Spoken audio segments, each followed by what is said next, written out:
Hello everyone, welcome to my channel learn with Suman. और friend, आज हम लोग कार्बोहाइड्रेट, प्रोटीन और फैट इसकी मिसलेनियस ऑब्जेक्टिव क्वेश्चन करेंगे टीजीटी के लिए। टीजीटी पीजीटी जो हमारे पेपर आने वाला है उसके लिए हम बेसिक क्वेश्चन करेंगे। आई होप आपको ये क्वेश्चंस पसंद आए। और एक आपके लिए रिवीजन के लिए भी बहुत ज़रूरी होते हैं कि हम टॉपिक पढ़ाने के बाद क्वेश्चन करेंगे तो हमारा जल्दी जल्दी रिवीजन होता जाता है। चलिए हम स्टार्ट करते हैं। आई होप आपको ये दिखाई दे रहे हैं ये क्वेश्चन, ठीक है। तो चलिए हम स्टार्ट करते हैं नंबर 1 क्वेश्चन से। ये 50 क्वेश्चन रहेंगे जिसमें कार्बोहाइड्रेट, प्रोटीन और फैट इन तीनों के ही क्वेश्चन है, ठीक है। तो सबसे पहला क्वेश्चन आता है हमारा, the basic unit of carbohydrate is. तो सबसे पहले पूछ रही है हमारी basic unit of carbohydrate. Carbohydrate की बेसिक यूनिट क्या होती है हमारी? मोनोसेकेराइड होती है। क्या होती है हमारी? मोनोसेकेराइड। और मोनोसेकेराइड क्यों होती है? क्योंकि मोनोसेकेराइड हमारा ग्लूकोज होता है ना। तो मोनोसेकेराइड हमारी ग्लूकोज होता है, इसीलिए ग्लूकोज। और कौन सा होता है हमारा? फ्रक्टोज। और एक होता है हमारा गैलेक्टोज, ठीक है। तो basic unit of carbohydrate, basic unit हमारी मोनोसेकेराइड होती है क्योंकि इसमें एक मॉलिक्यूल ऑफ ग्लूकोज, ठीक है। तो ये हमारी मोनोसेकेराइड। और कार्बोहाइड्रेट कितने टाइप के होते हैं हमारे? 3 टाइप के होते हैं। एक तो होते हैं मोनो, एक होता है हमारा डाई, और एक होता है हमारा पॉली। मोनो मतलब एक, डाई मतलब 2, और पॉली मतलब 5 या फिर उससे अधिक, ठीक है। तो ये हो गया हमारा कार्बोहाइड्रेट की मूल इकाई पूछ रहे हैं, बेसिक यूनिट। सेकंड क्वेश्चन पे हम आते हैं। तो इसके बाद हमारा सेकंड क्वेश्चन होगा, storage form of carbohydrate in humans. Human में कार्बोहाइड्रेट किस फॉर्म में स्टोर होता है? तो हमने बताया था कि हमारा जो कार्बोहाइड्रेट होता है वो हमारा स्टोर होता है ग्लाइकोजन के रूप में। क्यों? अब हम ग्लूकोज नहीं देंगे। ग्लूकोज जो होती है वो कार्बोहाइड्रेट की सिंपल फॉर्म होती है। किसके? कार्बोहाइड्रेट की सिंपल फॉर्म होती है, और ये स्टोर नहीं होती है। स्टोर जो होती है, अगर हमारा ग्लूकोज ज़्यादा होता है तो ये स्टोर होती है हमारी ग्लाइकोजन की फॉर्म में। और जो स्टोर ग्लाइकोजन की फॉर्म में होती है वो हमारा किस में होती है? लिवर और मसल्स में होती है। किसमें? लिवर और मसल्स में होती है, ठीक है। तो इसका आंसर हो गया हमारा ग्लाइकोजन। नंबर थर्ड क्वेश्चन आता है हमारा, कि carbohydrate is also called as dextrose. Dextrose हम किसे कहते हैं? डेक्सट्रोज हम ग्लूकोज को कहते हैं। और जो ग्लूकोज को हम इसलिए कहते हैं, जो डेक्सट्रोज बनते हैं ना, इसको हम या फिर ग्लूकोज भी कहते हैं, और हम इसको डेक्सट्रोज भी कहते हैं, ठीक है। अब ये जो इसमें कहते हैं, ये हमारा कमर्शियल नेम होता है। डेक्सट्रोज जो होता है वो ये एक कमर्शियल नाम होता है ग्लूकोज की लिए जगह पे। कैसा होता है? कमर्शियल, कमर्शियल नेम होता है, ठीक है। इसी को हम डी ग्लूकोज भी कह सकते हैं। क्या कह सकते हैं हम इसको? डी ग्लूकोज भी हम इसे कह सकते हैं, ठीक है। अब इसके बाद हम आंसर करते हैं क्वेश्चन नंबर 4 पे। Lactose consist of. जो हमारा लैक्टोज होता है वो हमारा किससे मिलकर बनता है? ग्लूकोज और गैलेक्टोज से मिलकर हमारा लैक्टोज बनता है। तो ये हो गया हमारा इसका lactose consist of glucose plus galactose. अब अगर हमसे ये पूछ लिया जाए कि ग्लूकोज प्लस फ्रक्टोज किससे मिलकर बनता है, तो क्या बनता है? ग्लूकोज और फ्रक्टोज जब मिलते हैं तो हमारा सुक्रोज बनता है। क्या बनता है? सुक्रोज। सुक्रोज बनता है। क्या बनता है हमारा? सुक्रोज बनता है, ठीक है। और अगर हमारा ये पूछ लिया जाए कि ग्लूकोज प्लस ग्लूकोज मिलकर क्या बनता है, तो हमारा बनता है माल्टोज, ठीक है। तो ये हमारा आंसर हो गया। लैक्टोज के लिए पूछ रहा है तो हमारा हो गया ग्लूकोज प्लस गैलेक्टोज, लैक्टोज, ठीक है। अब हमारा question number 5, which polysaccharide is a structural component of plant. यानी कि कौन सा पॉलीसेकेराइड पौधों का संरचनात्मक घटक है। पौधों से हमें क्या मिल रहा है? हमें पौधों का संरचनात्मक घटक कौन सा होता है? हमारा सेल्यूलोज, ठीक है। तो ये हमारा सेल्यूलोज हो जाएगा इसका आंसर 5 का, ठीक है। अब हमारा आता है हमारा 6, आर की वैल्यू ऑफ कार्बोहाइड्रेट। अब आर की वैल्यू, ये आर की वैल्यू का मतलब क्या होता है हमारा? तो हम आर क्यू को हम क्या कहते हैं? रेस्पिरेटरी कोएफिशिएंट भी कहते हैं। यानी कि हम इसको इंग्लिश में हम ऐसे लिख सकते हैं,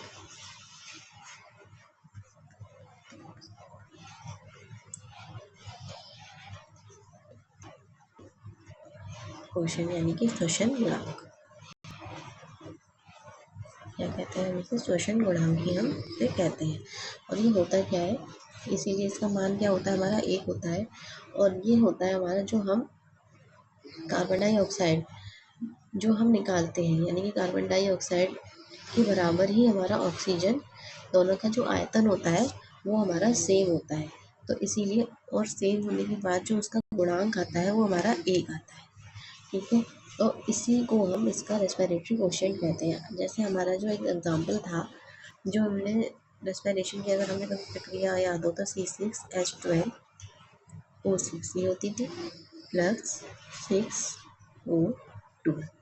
इससे हमारा क्या बनता था, 6CO2 प्लस 6H2 ये होता था, एंड प्लस एनर्जी। ठीक है, अब ये जब होता था तो हमारा ये बैलेंस इक्वेशन होती थी, है ना। तो जब इसका हम आर क्यू निकालते थे ना, तो इसका आर क्यू आता था 6CO2 upon 6O2 is equal to हमारा बनता था 1। ठीक है, तो ये हमारा हो गया रेस्पिरेटरी क्वोशिएंट। तो इसका मान क्या होता है हमारा, आर की वैल्यू ऑफ कार्बोहाइड्रेट इज 1। आप इसका 1 याद कर लीजिए, अगर आर की भी कोई पूछी जाए तो रेस्पिरेटरी क्वोशिएंट, इससे ज़्यादा इसमें इतना ही पूछा जाता है ज़्यादातर देखा गया।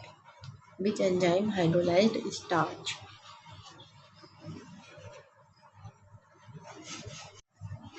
विच एंजाइम हाइड्रोलाइसिस स्टार्च, कौन सा एंजाइम स्टार्च का गठन करता है, सॉरी। तो इसमें आता है हमारा जो हमारा एमाइलेज होता है वो हमारा हाइड्रोलाइसिस होता है, जो एंजाइम स्टार्च का अपघटन यानी कि हाइड्रोलाइज। ठीक है, फिर इसके बाद आता है हमारा 8 question, which of the following is reducing sugar. Reducing sugar के नाम पूछ रहे हैं, उसमें रिड्यूसिंग शुगर कौन कौन सी है, सुक्रोज, ग्लूकोज, स्टार्च और सेल्यूलोज। तो जो हमारी ग्लूकोज होती है वो हमारी रिड्यूसिंग शुगर होती है। इस ग्लूकोज के अलावा ग्लूकोज, फ्रक्टोज, गैलेक्टोज,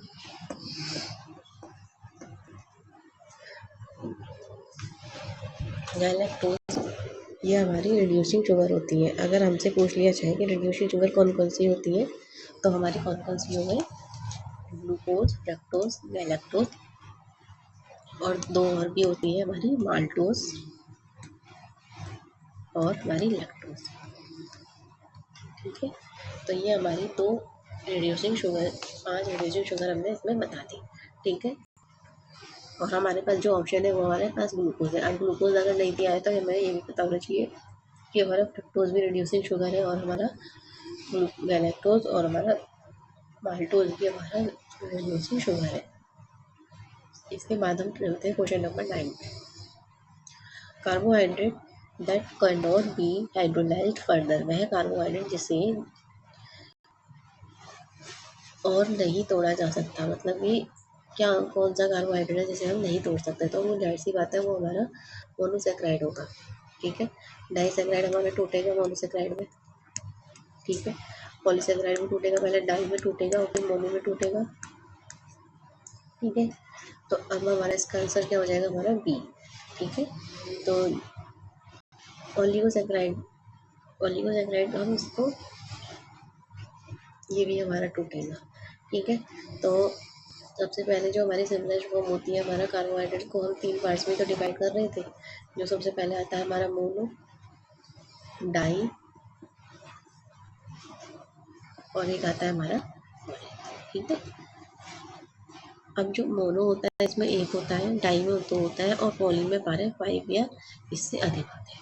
तो अगर हमारा पॉली होगा तो पॉली पहले डाई में टूटेगा, डाई हमारा मोनो में टूटेगा, फिर जो हमारा डाई होगा वो हमारा मोनो में टूटेगा। लेकिन जो मोनो ही होगा ना, मोनो जैसे कि हमारा ग्लूकोज, फ्रक्टोज और एक हमारा होता है गैलेक्टोज, ये हमारा और आगे नहीं टूटेगा, क्योंकि जो हमारी कार्बोहाइड्रेट की सिंपल फॉर्म होती है वो हमारी ग्लूकोज होती है। ठीक है, इसके बाद आता है glycogen is called as, glycogen को और क्या कह सकते हैं हम, ग्लाइकोजन को हम एनिमल स्टार्च भी कह सकते हैं। ठीक है, स्वीटेस्ट नेचुरल शुगर है, सबसे मीठी प्राकृतिक शर्करा फ्रक्टोज है। ठीक है, ग्लूकोज हमारी मोनोसेक्राइड होती है, ये भी हमारी मोनोसेक्राइड होती है, और गैलेक्टोज भी हमारी मोनोसेक्राइड होती है, ठीक है। और जो हमारा लैक्टोज होती है वो हमारी डाइसेक्राइड होती है। जो of the following is non reducing sugar, इनमें से कौन नॉन रिड्यूसिंग शुगर है। अब देखिए इसमें नॉन रिड्यूसिंग शुगर पूछ लिया है। अब हम नॉन रिड्यूसिंग शुगर तभी बता पाएंगे जब हमें रिड्यूसिंग पता होगा। और रिड्यूसिंग कौन कौन सी बताई थी मैंने, एक ग्लूकोज बताई थी, एक हमने इन्हें फ्रुक्टोज बताई थी, गैलेक्टोज बताई थी, और एक बताई थी मैंने माल्टोज, और एक बताई है मैंने लैक्टोज, ठीक है। अब इनको देख लो। अब इसमें से जो भी हमारा है उसे काट दो। जैसे ग्लूकोज है तो ये नॉन रिड्यूसिंग शुगर नहीं है, ये हमारी रिड्यूसिंग शुगर है। फिर आती है हमारी गैलेक्टोज, फ्रक्टोज नहीं दिया, गैलेक्टोज हमारा नहीं दिया, माल्टोज ये भी हमारी रिड्यूसिंग शुगर है, और हमारा लैक्टोज भी रिड्यूसिंग शुगर है। तो हमारा आंसर क्या हो गया, आंसर हो गया हमारा सी, यानी कि सुक्रोज। जब हमें रिड्यूसिंग पता होगा तो हम जाहिर सी बात है हम नॉन रिड्यूसिंग आराम से निकाल लेंगे, ठीक है। अब हमारा इसके आगे अगर हम चलते हैं तो हमारा आता है which carbohydrate form RNA backbone. RNA की संरचना में कौन सा कार्बोहाइड्रेट हमारा होता है, तो कौन सा होता है, डीऑक्सी राइबोस फ्रक्टोज या फिर गैलेक्टोज। कार्बोहाइड्रेट के बारे में पूछ रहा है तो ये हमारा राइबोस होता है, राइबोस शुगर होती है, और इसीलिए हमारा इसका आंसर बी होगा। फिर आता है हमारा 14 कार्बोहाइड्रेट डाइजेशन एंड। कार्बोहाइड्रेट का जो डाइजेशन होता है वो कहाँ पर समाप्त होता है, लार्ज में, स्मॉल में, और माउथ में या फिर स्टमक में। माउथ से तो हमारा स्टार्ट होता है, ठीक है, और जो हमारा स्मॉल इंटेस्टाइन है इसमें हमारा कार्बोहाइड्रेट का लास्ट डाइजेशन होता है, ठीक है। और स्टार्ट अगर पूछ लिया जाए तो कार्बोहाइड्रेट का स्टार्ट होता है हमारा माउथ से। Which polysaccharide is used as dietary fibre, कौन सा पॉलीसेक्राइड ऐसा है जो हमारा डाइट्री फाइबर के रूप में यूज होता है, तो वो हमारा सेल्यूलोज होता है, डाइट्री फाइबर के रूप में यूज होता है, ठीक है। Glycemic index is related to, glycemic index हमारा किससे रिलेटेड होता है, कार्बोहाइड्रेट से, ठीक है। अब इसमें आता है हमारा number 17 Benedict test is use to detect. Benedict test हम किसके लिए यूज़ करते हैं, रिड्यूसिंग शुगर के लिए। रिड्यूसिंग शुगर बहुत पूछ रहे हैं तो हमें याद होना चाहिए glucose, fructose, galactose, maltose and lactose, ठीक है।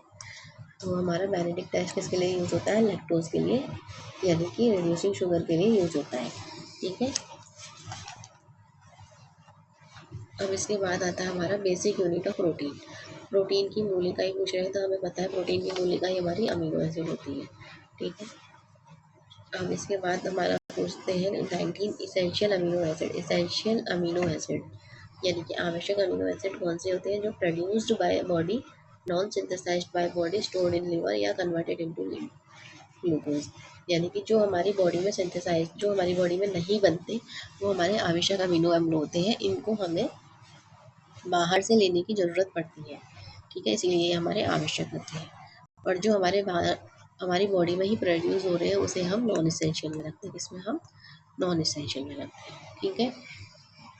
तो अब हम इसके बारे में, इसका आंसर हो गया हमारा बी। फिर आता है हमारा एग्जाम्पल ऑफ फाइब्रस प्रोटीन, यानी कि रेशेदार प्रोटीन का उदाहरण पूछ रहा है। कौन सा उदाहरण है हमारा, कोलेजन।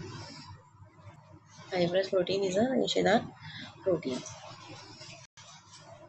हमारा पूछ रहा है next 21 example of globular protein. Globular protein का एग्जाम्पल पूछ रहे हैं तो ग्लोब्यूलर प्रोटीन का एग्जाम्पल हमारा हीमोग्लोबिन आ जाएगा, ठीक है।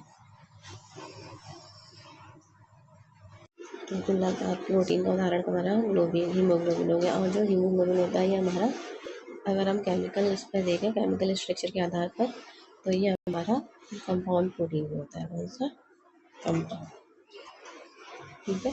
जब दो तत्वों से मिलकर हमारी कंपाउंड में क्या हो रहा था, दो चीज़ें बन रही थी। एक तो हमारा कौन कौन बन रहे थे, एक तो हमारा अमीनो एसिड मिल रहा था और एक हमारा कोई नॉन प्रोटीन तत्व मिल रहा था, ठीक है। अब हमारा इसका आंसर हो गया बी। फिर आता है enzyme which digest protein in stomach.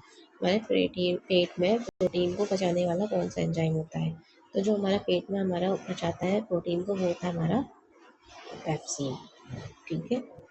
Lipase हमारा फैट के लिए होता है और जो हमारा एमाइलेज होता है ये हमारा कार्बोहाइड्रेट के लिए होता है। Which disease is due to protein deficiency, कौन सा रोग प्रोटीन की कमी से होता है, रिकेट्स, क्वाशियोकर, स्कर्वी, बेरीबल। जो हमारा क्वाशियोकर होता है वो हमारा प्रोटीन की कमी से होता है, ठीक है। और जो रिकेट्स होता है वो हमारा विटामिन डी की कमी से होता है। स्कर भी विटामिन सी की कमी से, वेरी वेरी B1 की कमी से। B1 को हम थायमिन भी कहते हैं। ठीक है। अब 24, marasmus is caused due to the deficiency of protein and energy. अगर प्रोटीन की पूछते तो हमारा क्वेश्चन इसका आंसर हो जाता, मतलब क्वेश्चन पर होता तो पूछते तो। ठीक है। अब इसमें क्या पूछा है, मेलास्मस पूछा है, तो हमारा आंसर हो जाएगा protein plus energy. Biological value of protein depend on non essential amino acid, essential amino acid या फिर कार्बोहाइड्रेट फैट। तो जो बायोलॉजिकल वैल्यू हमारी प्रोटीन की निकाली जाती है वो निकाली जाती है इसेंशियल अमीनो एसिड की। ठीक है। आंसर हो गया हमारा B. Albumin is found in, albumin एक प्रोटीन होती है जो हमारी किस में पाई जाती है, बोन ब्लड प्लाज्मा में हमारी एल्ब्यूमिन प्रोटीन पाई जाती है। ठीक है।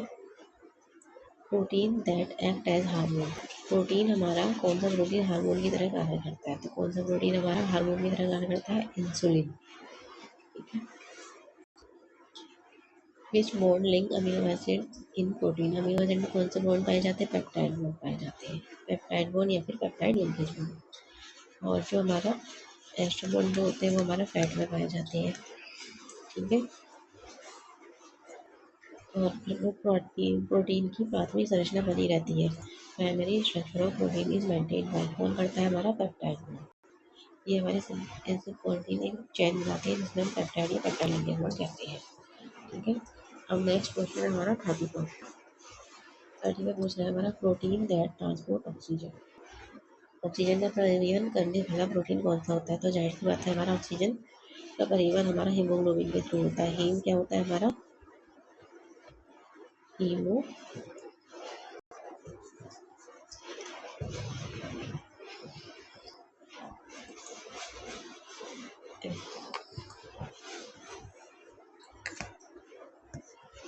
हीमोग्लोबिन। तो जिसमें जो हीमो होता है ना, ये हमारा आयरन का पार्ट होता है, किसका, आयरन का। और जो ग्लोबिन होता है ये हमारा प्रोटीन होता है। ठीक है।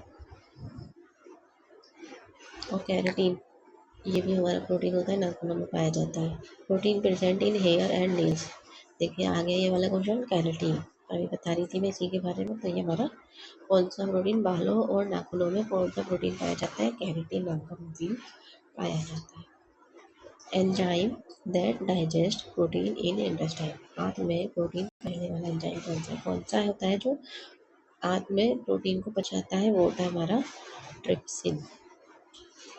Protein deficiency in children lead to, बच्चों में प्रोटीन की कमी किसकी वजह से होती है, क्वाशियोकर की वजह से होती है। वाइट ब्लाइंडनेस ए की कमी से, विटामिन स्कर भी सी की कमी से, रिकेट्स डी की कमी से। ठीक है। क्वाशियोकर हमारा प्रोटीन की कमी से बच्चों में। Protein test done in lab, protein test की जांच के लिए किया जाने वाला परीक्षण कौन सा है, तो बायोरेट टेस्ट, बेनेडिक्ट टेस्ट, वॉलिस टेस्ट और सुडन 3 टेस्ट। तो जो बायोरेट टेस्ट होता है वो हमारा प्रोटीन टेस्ट किया जाता है प्रोटीन के लिए। Basic unit of fat, basic unit of fat कौन सी होती है, fatty acid plus glycerol. Fatty acid, एक फैटी एसिड बनेगा, एक ग्लिसरॉल मिलेंगे और हमारा 3 फैटी एसिड मिलेंगे। तो 3 फैटी एसिड कौन से मिलेंगे, ऑलिक एसिड, स्टेरिक एसिड और एक होता है हमारा पाल्मेटिक एसिड। ठीक है। अब हमारा 36, saturated fatty acid example, saturated जो हमारा प्रभावित होता है, ठीक है, पर्यावरण से, तो उसमें कौन सा आ जाएगा, ऑलिक, पाल्मेटिक, लिनोलिक या फिर आर्किडोनिक। तो जो सैचुरेटेड फैट होता है वो रहता है पाल्मेटिक एसिड। ठीक है। Unsaturated fatty acid is, unsaturated जो हमारा पर्यावरण से प्रभावित नहीं होता है, और ये हमारा हार्ट पेशेंट, किडनी पेशेंट, इनके लिए प्रेफर किया जाता है। तो ये हमारा हो गया लिनोइक एसिड।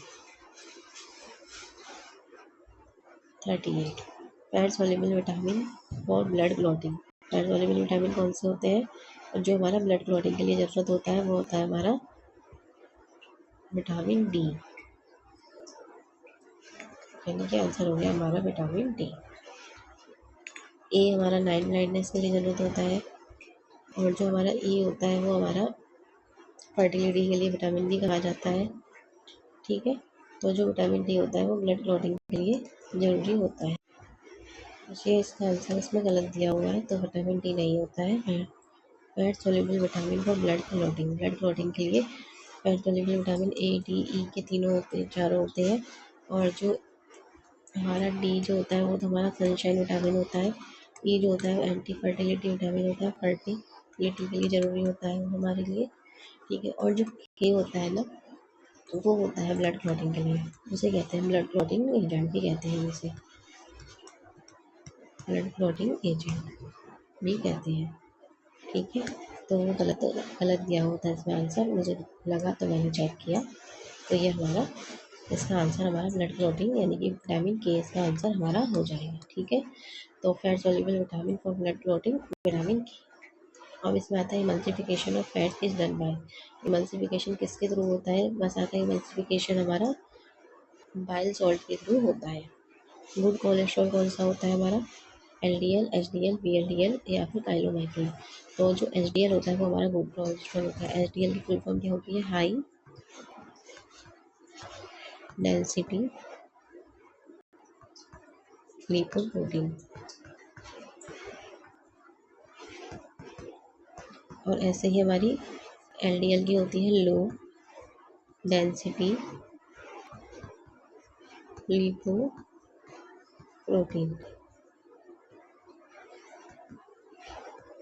और वीएलडीएल की होती है वेरी लो डेंसिटी लिपोप्रोटीन। और जो काइलोमाइक्रोन क्या होते हैं? जो हमारे फैट के जो कण होते हैं वो हमारे ब्लड में पाए जाने लगे तो उसको हम काइलोमाइक्रोन कहते हैं, ठीक है।